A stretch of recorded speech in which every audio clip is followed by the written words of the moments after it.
नमस्कार मंडळी, अनिता घरगुती किचनमध्ये तुमचं स्वागत आहे। आज आपण बनवूया दह्यापासून अशी मस्त आणि टेस्टी भाजी। तर दहीचे तर तुम्ही खूप पदार्थ खाल्ले असेल, तर इथे मी दही घेतलेला आहे। इथे मी 1 बाउल इतकं दही घेतलेलं आहे। आता दही आपण छान फेटून घेतलेलं आहे। इथे मी कढई गरम करण्यासाठी ठेवून दिलेली आहे। आता आपण ह्याच्यामध्ये 2 पळ्या इतकं तेल घालून घेऊया। तर इथे आता आपण तेल गरम करून घेऊया। ते तेल गरम झाल्यानंतर याच्यामध्ये आपण जिरा आणि राई घालायचे। आणि हॅलो फ्रेंड्स, माझा अनिता's किचन म्हणून चॅनल होता, तो चॅनल माझा डिलीट झाला।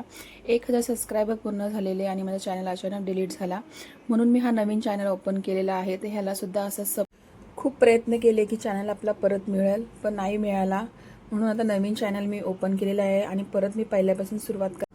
तर अनिता घरगुती किचन या चॅनलला जास्तीत जास्त सबस्क्राइब करा। तर इथे जिरा आणि आपली मोहरी छान अशी फुललेली आहे। आता ह्याच्यामध्ये एक मीडियम साईजचा मोठा कांदा घेतलेला आहे मी, तो असा बारीक कापून घेतलेला आहे। आता तो सुद्धा आपण तेलामध्ये परतून घ्यायचा आहे।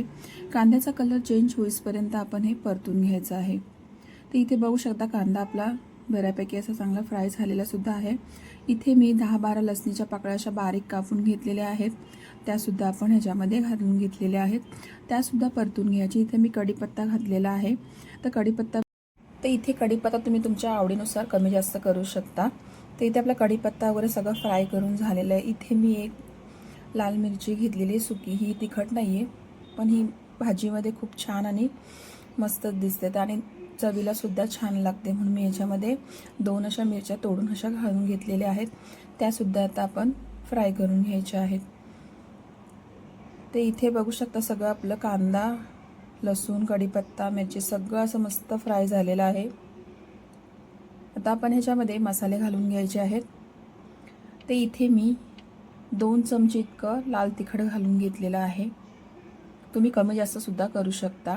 1 चम्मच धना पावडर, गरम मसाला अर्धा चम्मच हिंग, आणि इथे आता आपण हळद घालून घ्या। तर इथे आता आपण हळद सुद्धा घालून घेतलेली आहे आणि आता मसाले पण छान असे परतून घ्यायचे आहेत। तेल सुटेपर्यंत छान परतून घ्यायचे आहेत।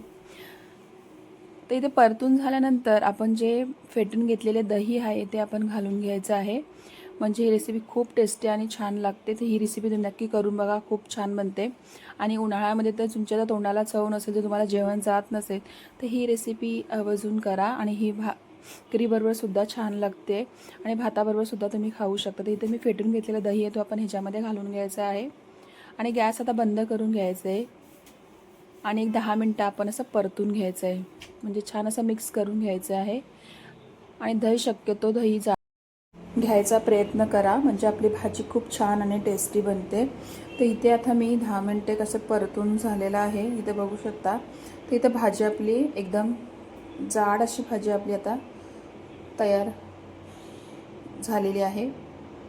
तर इथे मी 10 मिनिटं असं फेटून घेतलेलं आहे, बघू शकता किती छान आपली भाजी झालेली। ही भाजी तुम्ही कशाबरोबर सुद्धा खाऊ शकता, भाताबरोबर किंवा चपातीबरोबर, खूप छान लागते आणि पटकन होणारी भाजी आहे।